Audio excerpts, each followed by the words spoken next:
I'm Jim Enzio with L&R, And I'm Vince Seeley with L&R. and we're here to kind of walk you through some of the changes as Joint Commission has rolled out the Accreditation 360 program to help keep patients and staff safe in the built environment. So let's get the lawyers out of the way. So this is our opinions, and this is for entertainment purposes only. Joint Commission owns all their trademarks and all that good stuff, so we're not reusing any of that stuff, but this audience is all the you're their clients, so helping it all together.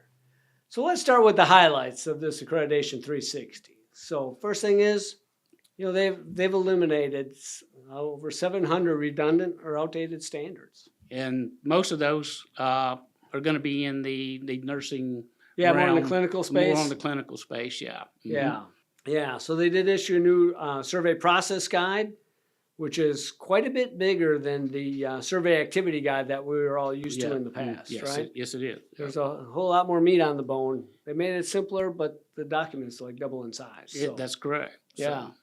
Yeah, and then of course they're introducing the SAFEST program. So it's kind of a new iteration, if you would, on the SAFER matrix that we all know and love, or maybe love-hate relationship. Yeah, I guess what most likely is. Depends how you score, right? Yes, it is. Yeah. So, but with the goal being to take all the survey information and get it into a database so that they can begin to aggregate and organize all that data and then share it to help, everybody keep patients and staff safe in the built environment. So, all right. It's a good mission. It is. And the way they're going with that. So, so what's changed? Not really much at all. No, it really.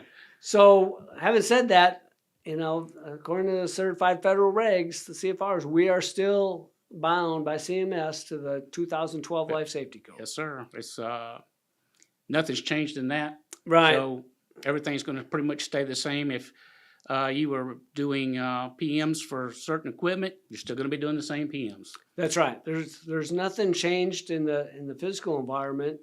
So if your fire alarm devices that are called out in NFPA 72 2010 edition, which is referenced in the 2012 Life Safety Code, you got to still test and maintain those things to those standards. Absolutely. So where that does get dicey for some of our, like here in Tennessee, our state's adopted the 2021 Life Safety Code. Yep. So you've got to do it. You've got the state, and then you got the federal government. And whichever one is the most stringent is the one you want to be using. That's right. So as Vince said, most stringent wins. So you don't get off the hook. Some of the newer codes are to relieve some burden. But unfortunately, until I guess almost like an act of Congress, right? To get That's CMS what it's going to take. Yep. So, we've been on 2012 since July 5th of 2016. And I don't see that changing anytime soon. I don't either. Yeah. So, the environment and care and life safety chapters, they've gone away.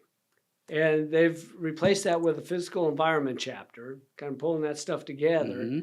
But then they also got the NPG, right? NPG chapter, correct. Yeah. And some of those are takes in emergency management also. That's right. Yeah, some of the EMs went over into the NPG chapter. Yes. So it's a little tricky, but to their credit, Joint Commission did a great job. They put together a matrix that we could kind of follow and wrestle through and get everything updated. Yes.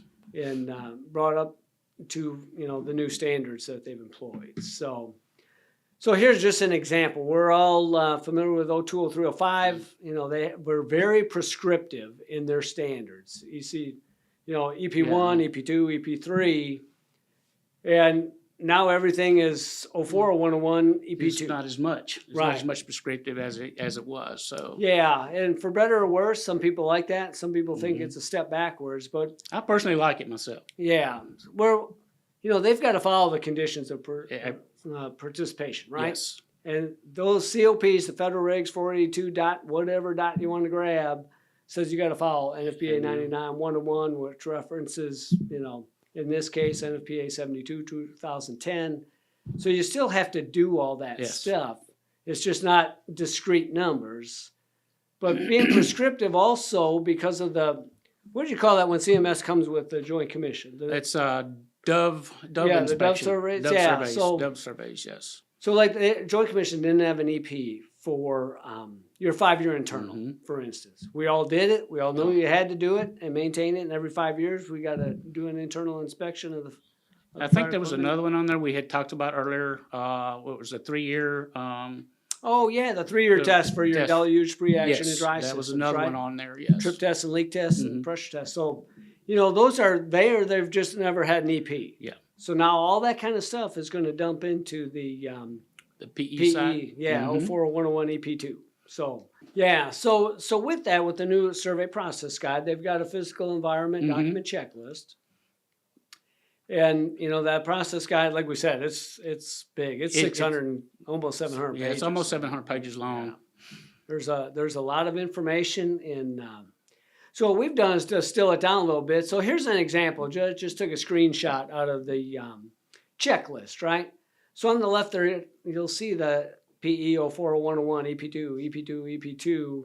And like your tampers, the semi-annual it used to be EP2, so that one hadn't changed. But you get to your duct detectors and smoke detector pull stations. Was EB3, now it's going to be under EP2. Yep, yeah. So your horns and strobes was 4. Yeah, now 2. All under 2. Yeah, so, now 2.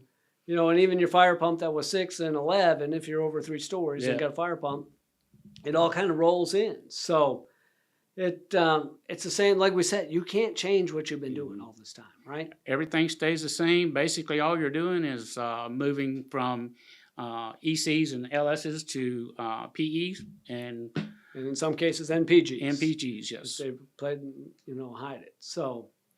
So with that, we've updated our binders. So compliancebinders.com, we're going to launch that on November 1st. And that's reorganized now. The binders are reorganized to follow that document checklist.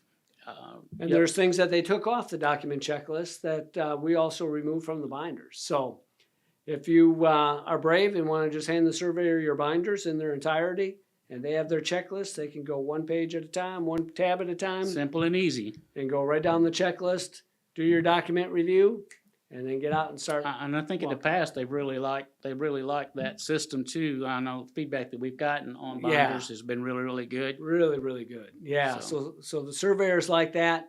And that sets the tone for your survey, right? It's the first thing that happens is document review, after the main conference. So it's good if you're organized and got it. And we still continue to sell a ton of binders and that type of thing. And with that and feedback from the customers, we're going back. We also offer a choice. You can have your traditional tabs, the fifth cut tabs, or you can have the 9x11 dividers that have the TOC printed on them and bigger descriptions. And that's the one I really liked when I was using the binders myself at my last facility that I was at. Yeah, so it's personal preference, but you have both. So I'll put a little screenshot there for you to look at, but big and red. Select your tab style, and if you do the Easy Pack, just select your facility size and go to checkout. So in the Easy Pack also contains the wall charts that you can put up. It's like a big blown up portion of the document checklist, but more comprehensive because we have all the documentation requirements. And they're really useful too, especially for your staff. Yeah. So you can look and you can see what's coming up. And Exactly. you know what month it is and things are coming. So it's got those wall charts. And then we also, to help organize the documents, right? We've got the correct number of monthly, quarterly, and semi-annual tabs that are also included. So by one item, it gives everything that you need. Yep, everything you need. To be organized and compliant. So that's easy. So the people that have left the binders behind and have gone to Scout, the electronic version, we've updated that. So, Scout has our surveyor mode. When you log in, it only presents items on the documentation checklist. So that'll continue to be there and be filtered, and now it's in the order of the new. Yeah, what I liked about Scout system is that it is very, very user-friendly from the DFM all the way down to your technician can use Scout. It's real user-friendly. So I think that's a really good part for having that in-house. So as you all know, we're in Nashville. We will not be down on Broadway with 250,000 other people come New Year's Eve. We're going to be here pushing updates into all the different systems and getting the standards all updated. So when you get to work on January 1st or 2nd, you're compliant, your documentation will move over. So there's nothing you have to do but show up and execute. That's it. And notifications will stay right there. So, but if you need additional information, you got questions, We've got you the emails there for the binders at L&R Co. Mhm. Our main customer service line, we make sure you get a live body. It's rare that you're going to get Yeah. voicemail unless we're covered up Mhm. because it rings a whole room back there full of people. But that's the only time that you'll get a voicemail. If it's on Scout, just scoutsupport@lnrco.com. And if you want to learn about the myriad of products and services that we offer, you can go to lroptix.com and take a look at all the different things that we do. And if you need any help, just reach out. We'll be more than happy to help. Yeah, well, we've enjoyed our time with you Yeah, today and that's look right. forward to doing this again in the future. All right. Thank you.